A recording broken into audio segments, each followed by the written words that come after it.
છલાળા, વનાળા, કંથારિયા, જોબાળા અને નાગણેશ ગામોને જોડતા મુખ્ય માર્ગનું અંદાજિત ₹30.34 કરોડના ખર્ચે નવીનીકરણ કરાયું. સુરેન્દ્રનગર જિલ્લામાં કમોસમી વરસાદના કારણે ક્ષતિગ્રસ્ત થયેલા ગ્રામ્ય માર્ગોના નવીનીકરણનું કાર્ય યુદ્ધના ધોરણે હાથ ધરવામાં આવ્યું છે.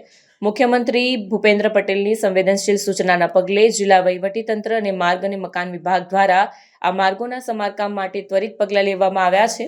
આ કામગીરીનો હેતુ વનાળા, કંથારિયા, છલાળા, જોબાળા અને નગણેશ ગામોને જોડતા મુખ્ય માર્ગનું નવીનીકરણ કરીને સ્થાનિક ગ્રામજનો, ખેડૂતો અને વાહન ચાલકોની અવરજવરની હાલાકી દૂર કરવાનો છે.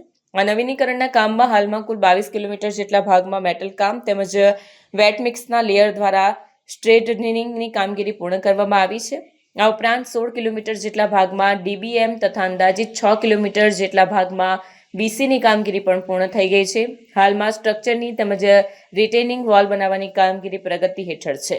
આ નવીનીકરણ કામગીરીના પરિણામે વનાળા, કંથારિયા, છલાળા, જોબાળા અને નાગણેશ સહિત આસપાસના તમામ ગામોના રહેવાસીઓને પરિવહનમાં મોટી સરળતા રહેશે. આ ઉપરાંત શાળાઓ અને અન્ય જરૂરી કામકાજ માટે અવરજવર કરતા નાગરિકોને પણ સુગમતા મળશે. વિભાગ દ્વારા બિસ્માર થયેલા માર્ગ પર ડામર પાથરીને તેને સંપૂર્ણપણે નવો બનાવવામાં આવ્યો છે.